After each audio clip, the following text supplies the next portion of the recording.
Old Soul Club podcast.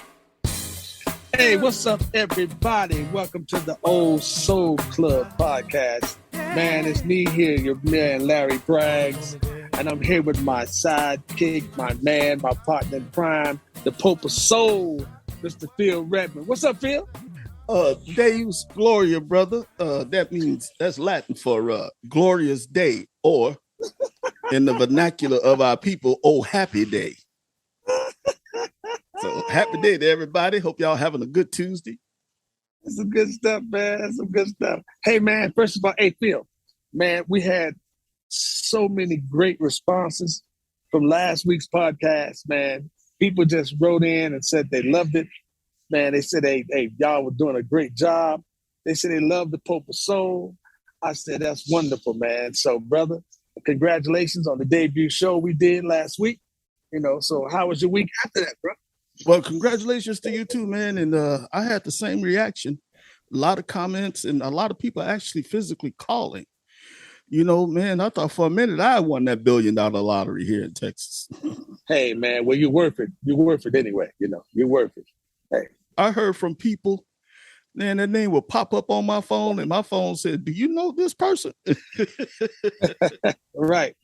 Oh, man. Hey, man, I'm in Denver, Colorado, well, Arvada, Colorado still right now, man. So when people listen in, I had a great time at the show that we did up in Arvada at the Arvada Theater, man. It was an amazing night.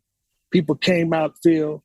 They enjoyed it. We had a blast. The band was slamming. And the recording we did, man, for the new record with the band, it was off the chain, man. There's nothing like a big band sound with horns, man, playing some soul music. It was great, brother. So hats off to all those guys up there at the CJRO, orchestra up in Denver, man. We had a great time on that show. I wish you were there, brother. Man, I wish I could have been there too, man. I bet the weather is beautiful. And hats off to the Colorado Jazz Repertory Orchestra. I'm sure that they're a talented group of musicians. Well, I've seen them before on YouTube, but I bet you they were all the better for having Larry Bragg standing in front of them. And I could tell that they really love you too, guy, that they really love performing with you. So I bet you it was a fun show. I look forward to the recording, look forward to any YouTubes that they're going to drop, and really looking forward to enjoying that. If I can't be on the road with Larry Braggs, like I told him for years and years, 35 years, we've been friends and cohorts and brothers in music. And I'll tell him all the time, though he don't believe it, before I became Larry Bragg's co-worker, I was a Larry Braggs fan. Okay, we ain't starting that again, man. We've been friends for too long, brother. We've been friends for too long. Well, I'm Phil. Yeah. So let me ask you, man, what's been going on before we get to music? What's been happening with you? Anything going on, man, we need to know about, as far as, musical things or life things or, just that kind of stuff that just makes people go,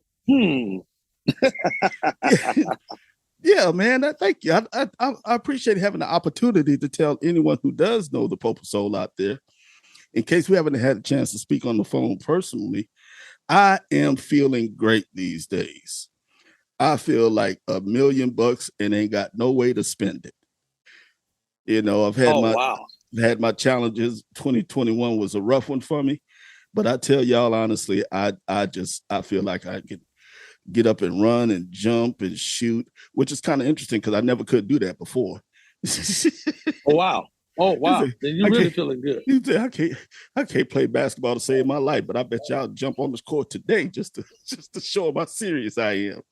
Man. So, now I was gonna say, so your advice for me to just kind of take care of my health and take care of myself has really been paying off. And so, as you know, we're starting. I was able to be available, for this podcast, and Blue Boy Music is growing in clientele, growing in capabilities. I'm really enjoying putting these shows together, and I think I'm going to enjoy this for a long time for all of y'all listening out there. So keep those comments coming, and as we said in the first podcast, if there's something that you guys think that we should talk about that we may have missed, which I doubt we will, we'll be happy to throw it on in there. Man, that's great, man. You're doing well, and you're taking care of your health, man. Because as men, especially black men, we kind of neglect taking care of ourselves sometimes. When we get these aches and pains, we think that's because we are men. We can just shake it off, but brother. Mental health and health within itself, man, it's something we have to really, really, really, really, really, really take care of, and it's up to us to take care of each other also.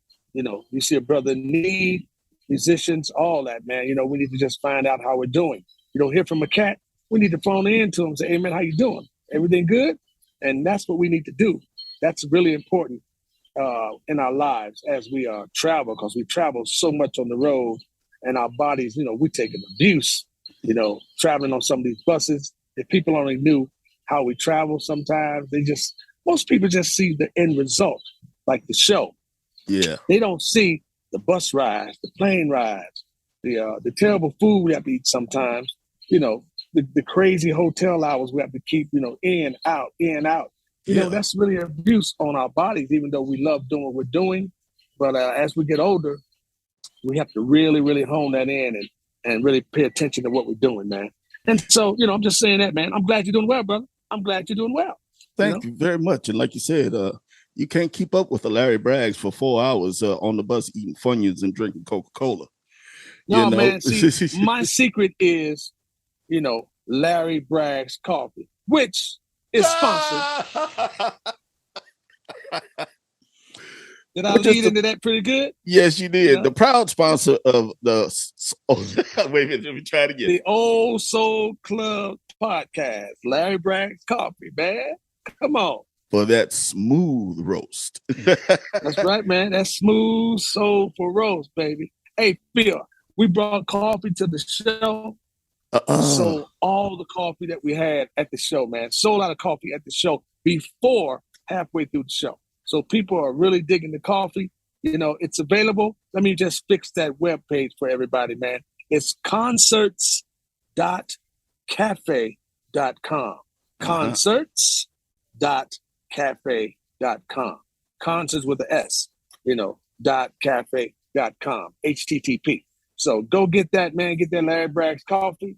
Hey, man, and hey, my new single, I'm working on it, man. I'm not going to tell everybody what's going to happen, but I'm doing a cover of a really classic tune, and it's got some surprises in it, and I'm looking forward to that, man. So that's coming up really quickly. So we're working on that, man. So just wanted to let you know that Larry Bragg's Coffee is paying off.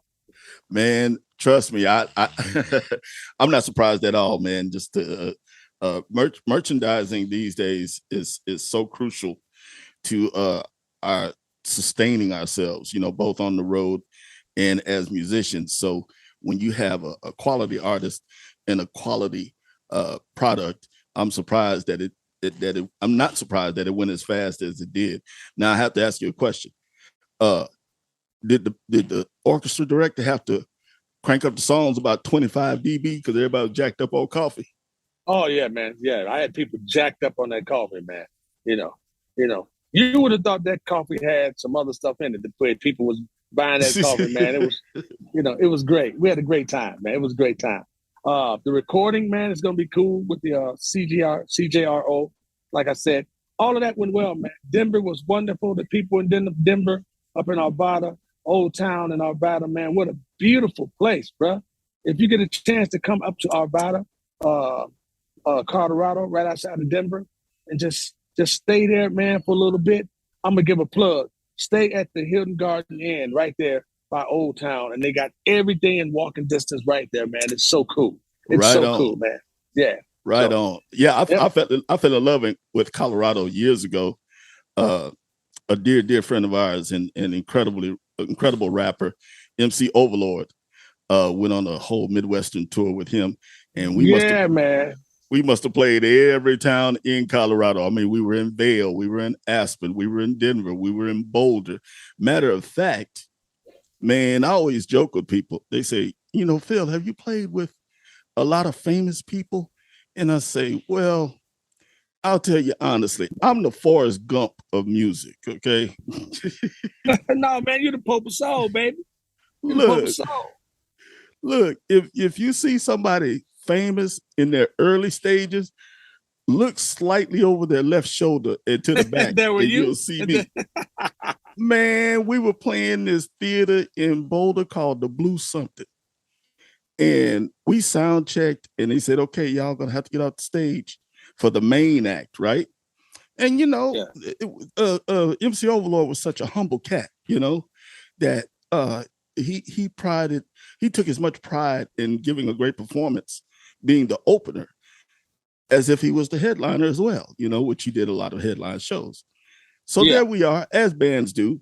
You know, sometimes we're community based and we'll just all just kind of gather around each other and eat and break bread. And sometimes things can be a little adversarial, you know, especially when it's somebody that you don't know, and especially if a band comes walking in with a little attitude, you know. So I promise you, true story, I'm not smart enough to make this up. There we are in Lil Theater in downtown Boulder, Colorado. I can't remember what year it was. But this, shall we say, Caucasian fellow comes walking down the aisle. This is sound check now, right? Fuzzy pimp hat, full fur coat. Now, we thought he was making fun of our culture. So we had a little bit of an attitude towards him.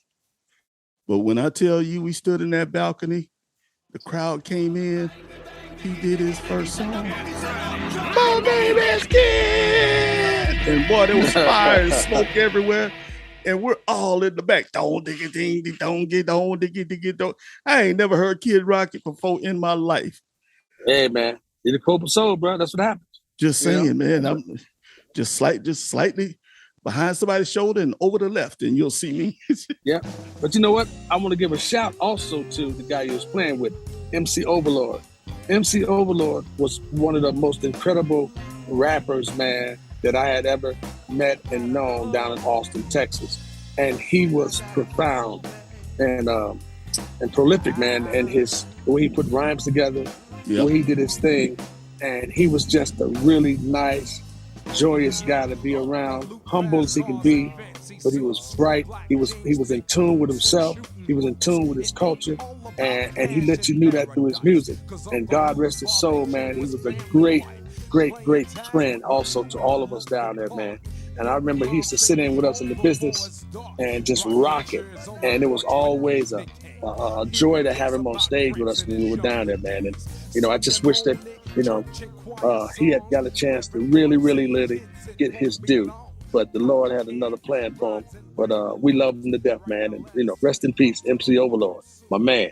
Yes, sir. People don't know the kind of stuff the fun we had early days. They just don't know. And once again, there I am standing there. Kenny Loggins come brushing past me. There I was, a huge fan, wanting to say hi to him. He jumps on stage with you, and he don't want to do no Kenny Loggins songs. Yeah, man. Yeah, and all that kind of stuff happened a lot, man. Terrence Darby, remember him? Came through. Yeah. Terrence Trent D'Arby came through with his band. All kinds of cool things, man, happened. You know, we had a great time in Austin, Texas, man. We had a great time. Great time. And even on tour, man, even, you know, like later on, you know, all these people I met on the road with like Tower and, you know, with the Temptations, man. One of my joys on the road with the Temps is we're in the dressing room getting ready for a show. And who walks in but Leon? No the way. Actor. Yeah, Leon walks in, the actor Leon, and he was still dressed as David Ruffin from the movie. Now, my question is, speaking of the Old Soul Club podcast, ladies and gentlemen, we talk about anything and everything. Now, how can you tell when he's dressed as David Ruffin and when he's dressed as Eddie Kane Jr.? It's a different style. You know, Leon, when he was dressed as Eddie Kane, the cuffs on the suit was a little lower on the wrist. When he was dressed to David Ruffin, the cuffs on the suit coat was a higher up, and the sleeve where the cufflinks come out on the shirt was down, so you could see that inch of the shirt coming out of the sleeve of the coat.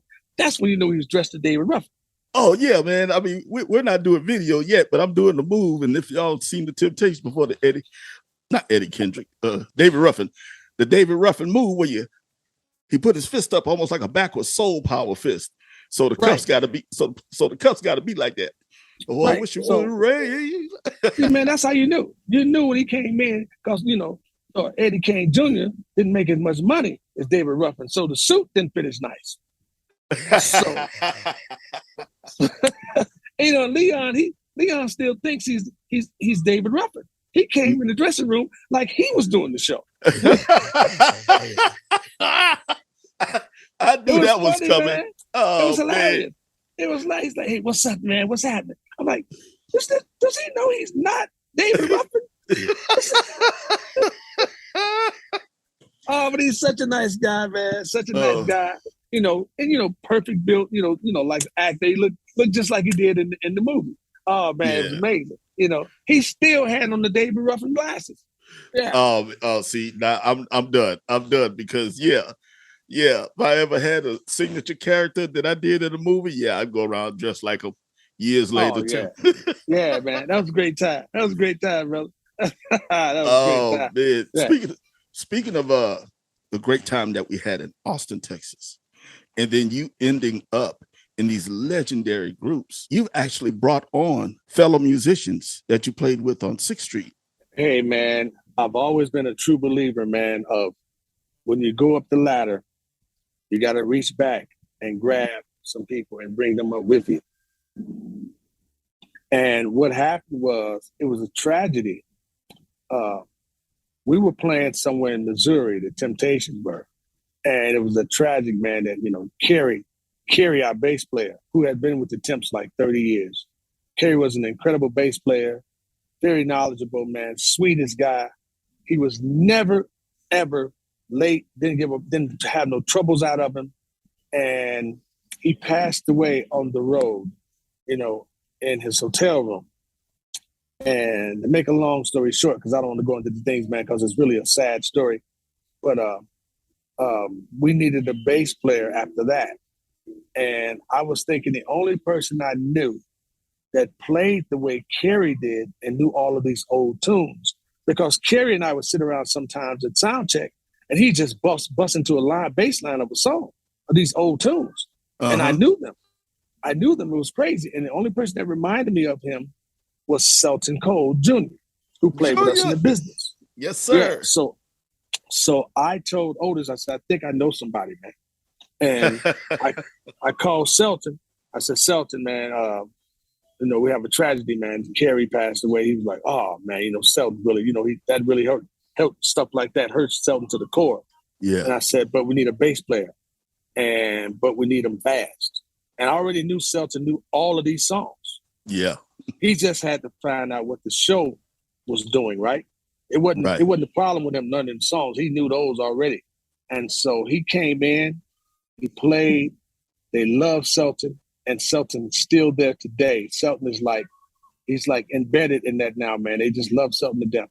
And so, so I would try to do that all the time, man. I would try to grab people and bring them in wherever I thought somebody could fit somewhere, man, because I just didn't want these guys that I knew were incredible musicians not getting a chance to do what they do on the bigger stage.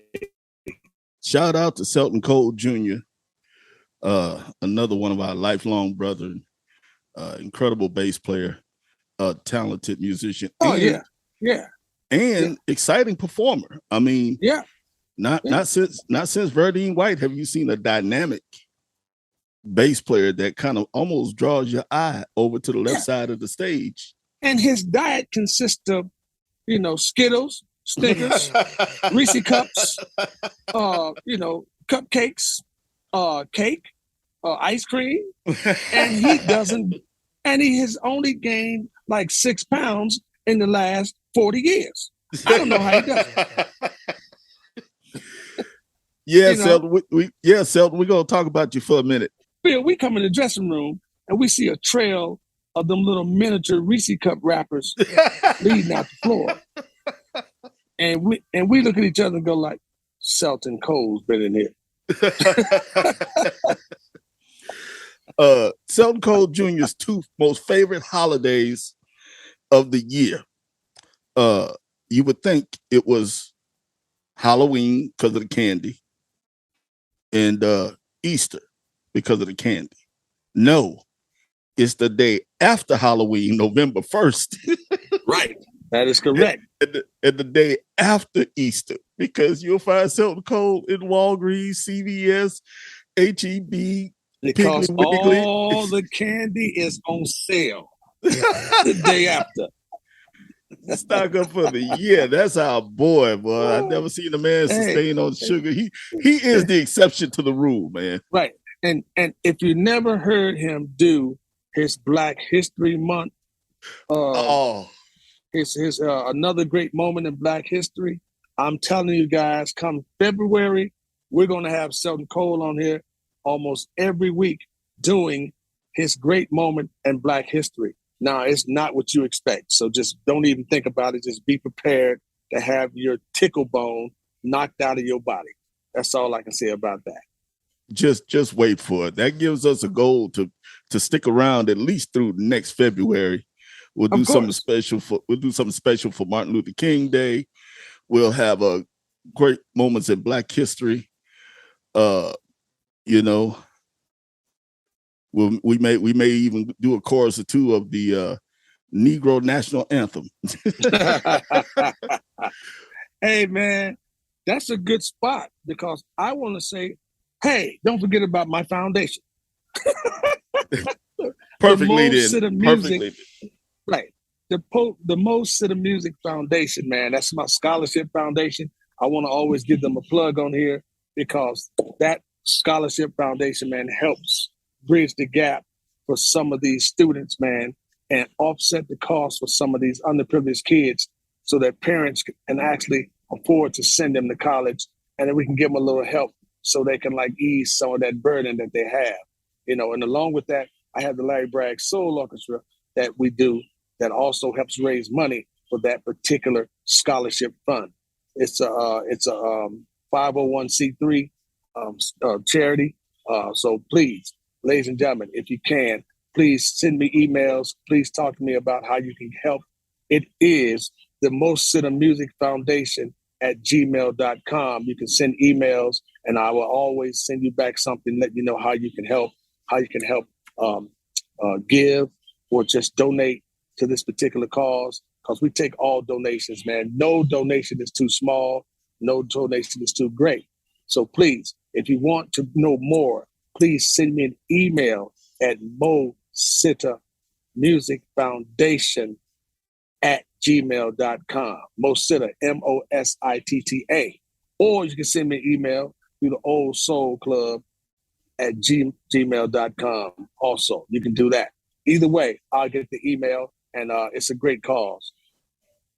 Right on, man. And I guess it'd be a good time to let everybody know that if you're new to the Old Soul Club podcast, we post every Tuesday morning at 8 p.m.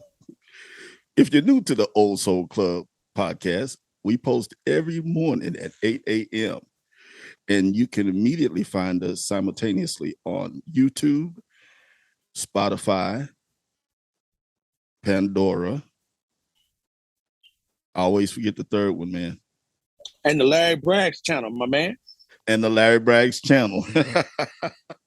So if you'd also like to ask maybe some questions about the foundation and you just happen to be on the Larry Bragg's YouTube channel and watching Larry Bragg's videos or listening to the Old Soul Club podcast, then just leave your question with your comments of love, and we read those as well, and you'll get a response. So we thank y'all for listening. Now, I'm just going to ask you real quick, what made you just say, you know what, I've conquered the world as a singer, as a performer, as a leader amongst men. You know what I'm going to do in this other half of my life? Coffee. Man, you know what, man? It just, it was something that was brought to me, and it was an opportunity. So I jumped on it, because opportunities come. Opportunities come all the time, and if you don't jump on it, you'll miss out. So, sometimes they work out, sometimes they don't. But I decided to jump on this and try it, and it's working out really well.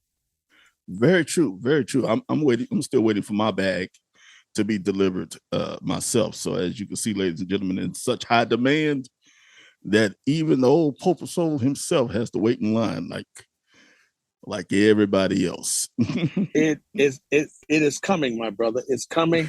They have. You know what? Look, man, I got one dude picking the beans, bro. Look.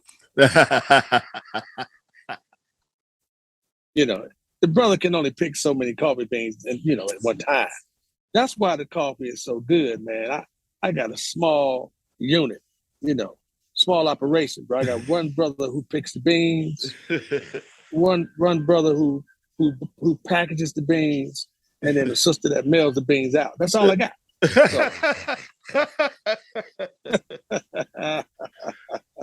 Oh man, my cheeks are hurting. My cheeks are hurting. Man, that's so. Go ahead. Go ahead. No, man, right ahead. Go ahead. Man, your sense of humor on stage has always been an integral part of your performing. And Friday night at Catfish Station on 6th Street in Austin, Texas, sometimes turned into Def Comedy Jam before there was a Def Comedy Jam. Well, man, I've always considered myself, and I always tried to be an entertainer. You know what I mean? Yeah.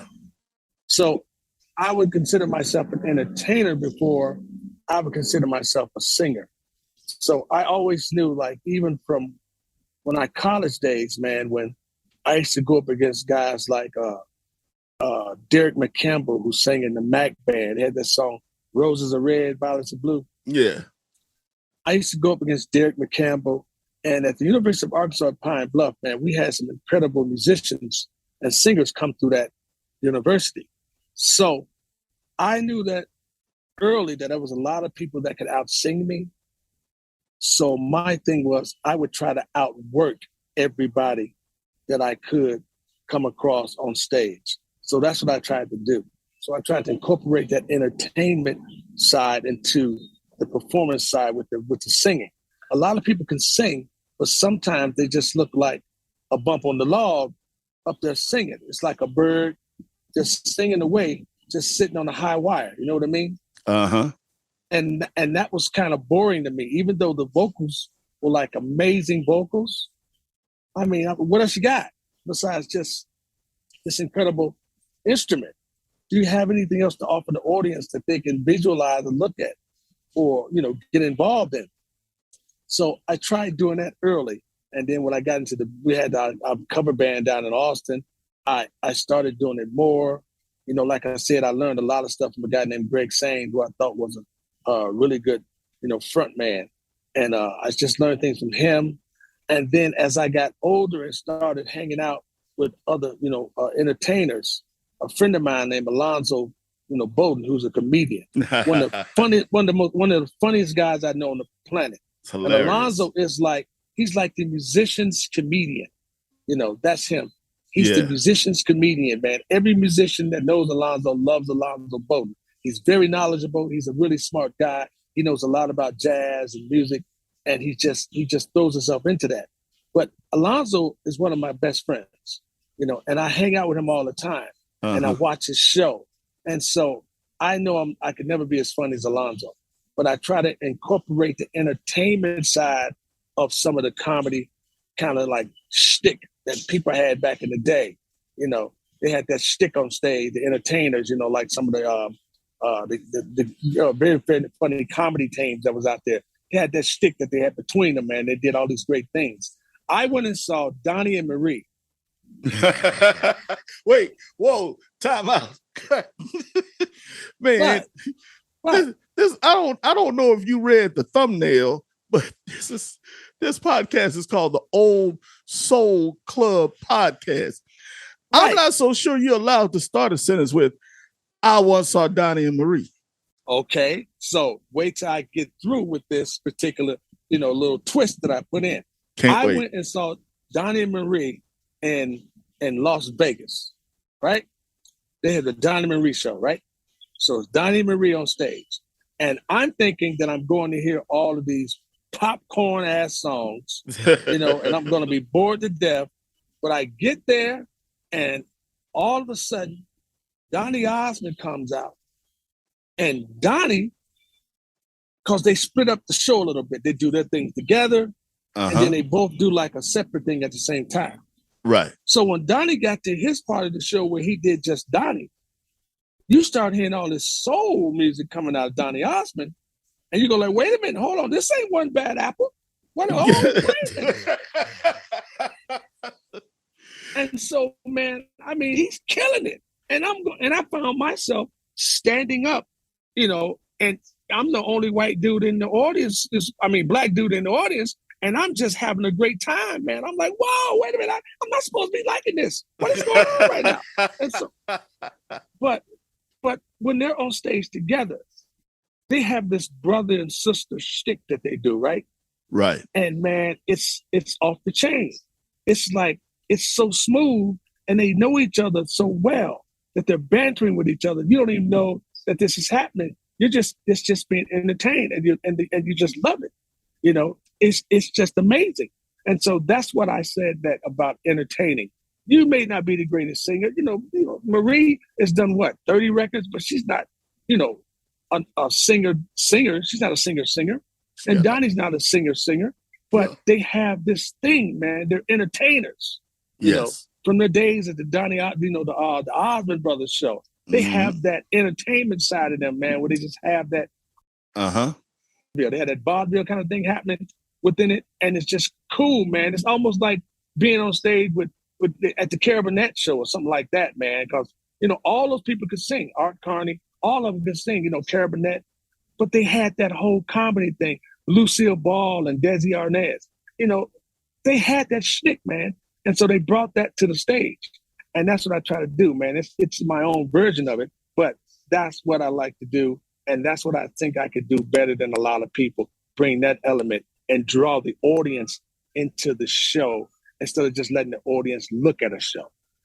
I tell you, you must be telling the truth, because having seen you in 30 years go from a career of beginning and then national and then international and legendary group after legendary group, the one thing that was consistent in all of the situations that you were in was you, and I could attest to, no matter if he was in front of the Temptations or in front of Tower of Power or in front of Marcus Miller and the Bob James, that unit, or doing his own solo stuff, Larry Braggs is Larry Braggs. And it's interesting that you should use the word shtick, because that's an old Yiddish word used from the Catskill Mountains. But the funny thing is, teach, brother, go on, teach.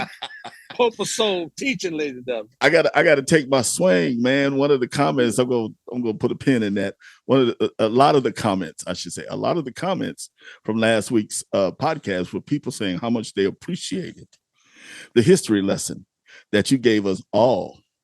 Oh, well, man, thank you. But I gotta let you elaborate on this whole Yiddish thing, because I didn't know that word came from that. So please, preach on, my brother. Thank you, my brother. And the Jewish culture at one point owned the Catskill Mountains, and the most favorite entertainer in the Catskills wasn't the crooners, wasn't the dancers, but it was the comedians. We're talking Jackie Mason, Rodney Dangerfield, think Don Rickles, Yeah. And they would say, that guy is pretty good. He's got a pretty good shtick. He's got a pretty good thing going. He's got a pretty good patter.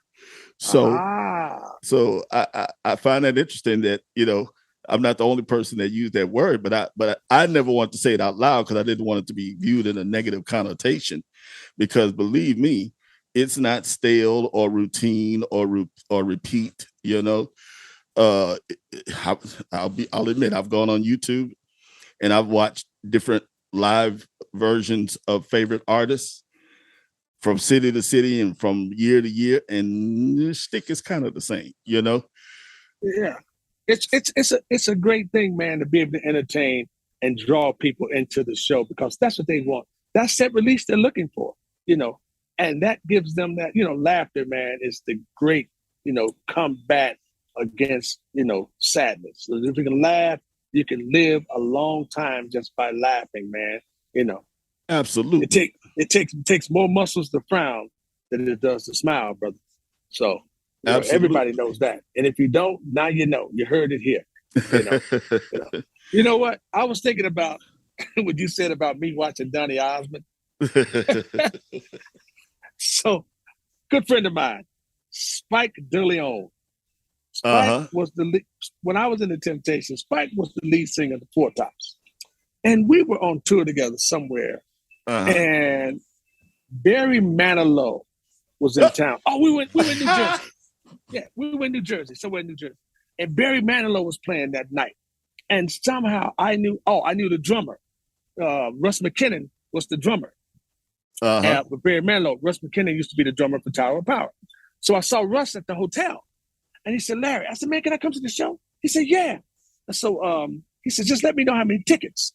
So I told Terry Weeks, the other singer in Temptations, hey, Terry, I'm going to see Barry Manilow. He goes like, what? I said, yeah. I said, you want to go?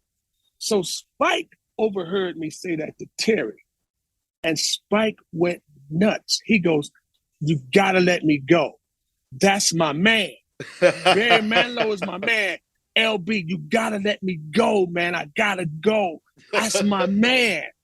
So I said, okay. So I call Russ. We get the tickets. We go down to the theater. We walk in, go to will call. We pick up the tickets. We're down front, man. We're about, 8 rows from the front off to the left side of the stage. And Spike is like hyped. And I'm going, is he for real? Dude, Barry Manilow comes on. Spike, they gave us these little light sticks, right? Yeah. You know, Barry Manilow comes. Glow sticks. Yeah, Barry Manilow comes on. As soon as he walked on the first song, Spike's up, man. He's in the middle of the aisle. He's got my Spike. He's got my light stick. He's got Terry's light stick. He knows every word to every song. And I'm looking at him going like, this is hilarious. And he knows the songs better than everybody else in the audience. I mean, it's only 3 raisins in the whole bowl of buttermilk right now, right? And Spike has floated to the top of the milk. And he's just going nuts. He's just loving it. Barry Manilow would play like 3 notes, and Spike would go, "Oh, that's my song!" And I'd be damned, he knew every word. And dude, he thanked me for about a year for taking him to the Barry Manilow concert, man. I'd never seen anything like it, man. Spike DeLeon at the Barry Manilow concert, man. It was amazing. Great stuff, man. Spike, hilarious guy, man. Oh, man, he's hilarious.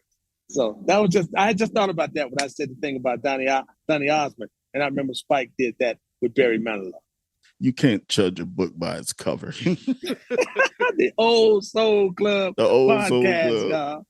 Hey, sponsored by who? Sponsored by who? Larry Bragg's Coffee. Larry Bragg's Coffee. Smooth, soulful roast, baby. Just like that voice. I'm going to have to, look, you broke up the phone. I'm going to have to drop in the sample from last week's episode on that one. That was too funny. Look, I've always said that we're going to take this turn for a minute, then we're going to get back to the legendary groups that you recently sang in front of. But when they started piling up like that, I said, we should write a book and have an accompanying CD called Acts That Black Folks Loved Even Before They Found Out They Were White Folks. You know, I was thinking acts that Black folks loved that they didn't know were white. You know, of course, there's the ultimate. Let's go ahead and start. I know you probably know more than I do. Let's see. Average White Band, Wild Cherry, KC and the Sunshine Band. Tower of Power. Tower of Power. KC Yeah. and the Sunshine Band was like the Buddy Holly of the 70s because nobody refused. No, everybody refused to believe that KC was white. Well, hey man, look, people who love music don't really care, especially musicians. If you can play, you can play. If you can entertain, you can entertain. We didn't care, except for that Elvis guy. No, I'm just kidding.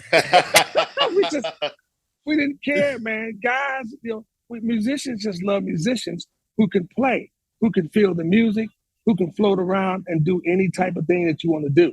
That you're not handcuffed with a certain guy playing in the band. You got to have the right guy for the right gig. I said that last week. So musicians don't care. Can you play? Okay, good. Can you play drums? Are you a drummer? Okay, cool. I mean, look. Hey, remember? Hey, did you see the movie, man? Sum of Soul. Yes, and so I did. Everybody couldn't believe when Sly and the Family Stone came out. They had Greg Rico back there playing drums. Greg Rico. Yes. Playing drums. Yes. Is it a Rico? Yeah. So I thought it was like Go Rico. Yeah. I can't pronounce his name the right way. I'm sorry. I apologize, Greg. So, but he was the white drummer inside the Family Stone, and everybody said first they was like, "Hey, who's this white dude?" And when he started grooving, it was like, "Oh man, get that man! The white dude is badass."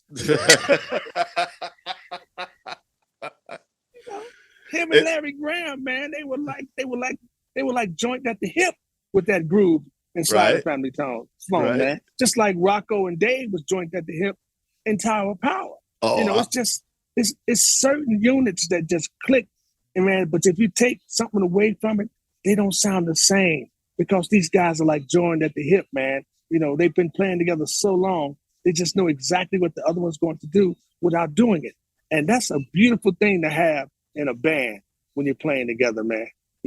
So that might be the reason why the Beatles got Ringo Starr. Who knows? It was just the way it gelled. Or it was the hair. No, it was definitely the drumming because Pete Best, right? Pete Best, that was the drummer, right? Because there was two guys that left because there used to be five, and it was Pete Best and the guy on guitar. Anyway, I'll cut. I thought it was Billy Preston. No, Billy Preston. He's the fifth Beatle. Billy Preston he is the fifth Beatle. Yeah, right. Unless it's that guy off Saturday Night Live that Eddie Murphy portrayed. Yeah. I'm pretty sure it was Stuart Sutcliffe and Pete Best that left the Beatles before they signed that $1 million deal before they made their first $1 million. But Pete Best was a technically better drummer, but Ringo Starr had more feel. He had more vibe. Right. He had more pocket. Right. And he had the coof, as we would say. Yeah. I think the movie Backbeat is a pretty good representation of what happened in those early years. One of my favorite scenes was speaking of Larry Bragg's Coffee, the Beatles had a house gig at the Cavern in Hamburg, Germany. And you talk about playing some killer hours. I mean, they were playing like from 8:00 at night to like 4 a.m. or something crazy like that, So that's when they were introduced to, I guess, what was their version of speed. And it was funny in the movie Backbeat, they go on break and he said, man, your break is 5 minutes and they've already been playing like 4 hours. And they come back. 1, 2, 3, 4. I want to be your father, baby. I want to be your man. You gotta watch it, man. It's a hilarious scene. The camera's doing quick cuts and yeah. That's hilarious. That's hilarious stuff, man. Speaking of playing long hours, Tower used to play like five gigs in one day. They would start playing like at 4 in the afternoon, and they would play until like I don't know, 1 in the morning, and then back in the day they had these after hours clubs they would go up to like, Antioch and all those places up there, and they would play at another club that would start playing like at 3 a.m. Wow. and play that gig. And Millie will go like, yeah, man, we make like $75.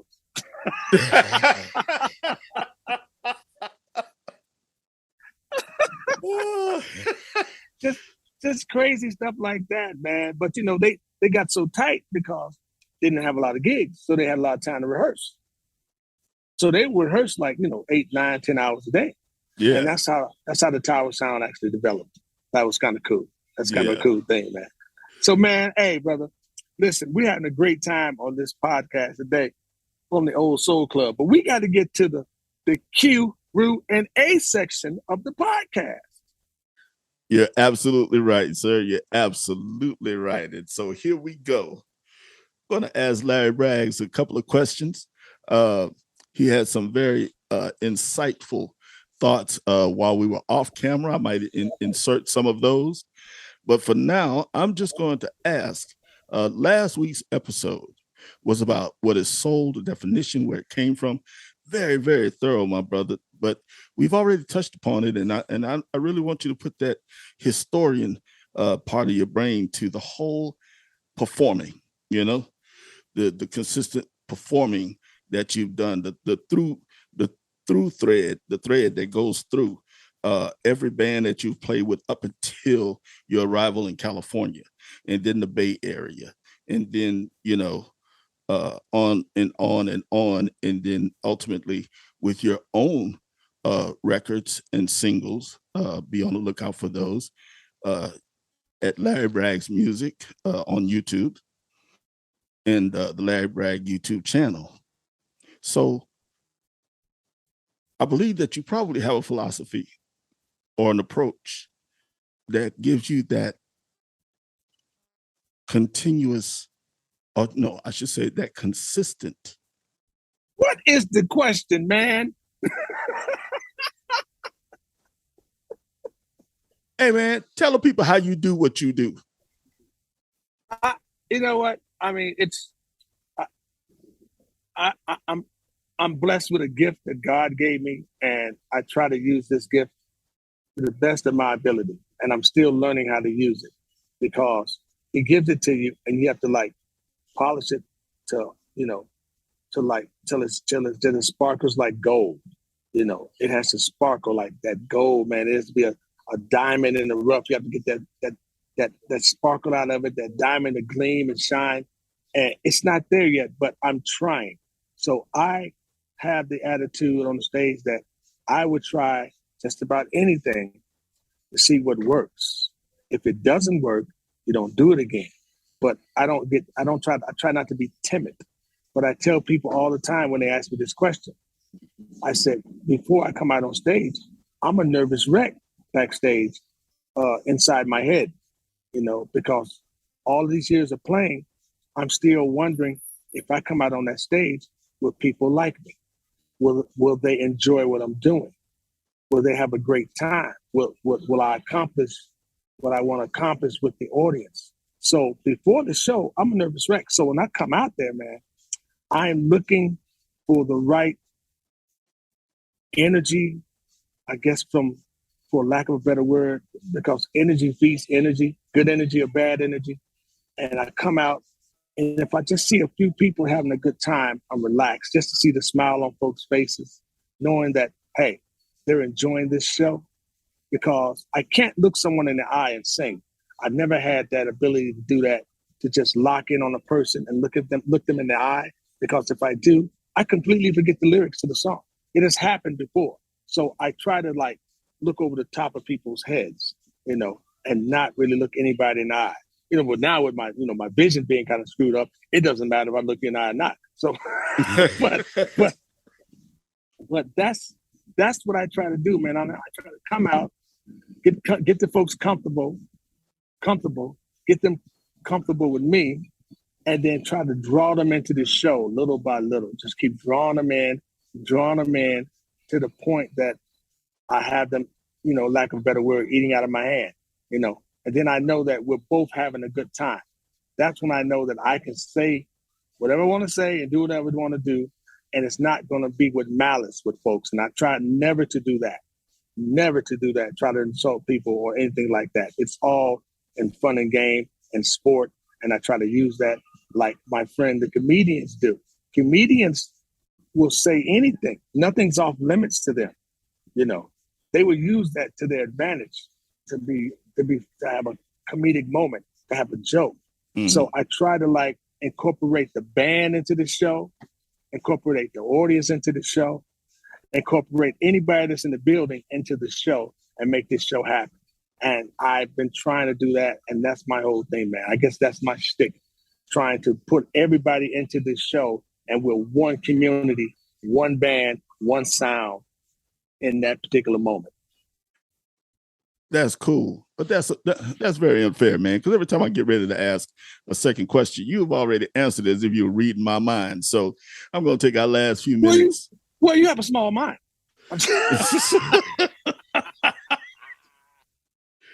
It don't take long to get across the room, huh? From one side to the other. No. But go ahead. No, ask your question. Second question, man. I don't know why some voice in my head said a couple of days ago, as I was contemplating my own longevity and what the future may hold for me. Is it more important with doing what we do as a musician? Is it more important to be known or to be remembered? I would make it personal and ask, which would you rather be? Would you rather be known or would you rather be remembered? Because that's the way it was posed to me by this phantom voice that, you know, I heard when nobody was in the room. But you know how it is. Here's the thing. You want to be able to, after you're gone, after you're dust to dust, ashes to ashes, what did you do to make the world better? How many lives did you touch while you were here? What good deeds did you do that can make this place continue to be prosperous and continue to have people be good to each other? So, do you just want to be known? There's a lot of people known, but what have they done? You know, what did you do? Who did you help along the way? When people remember you, will they remember you for like, oh yeah, that's that guy that had that song, right? Or they're gonna remember you for like, hey man, he did some great work when he was here.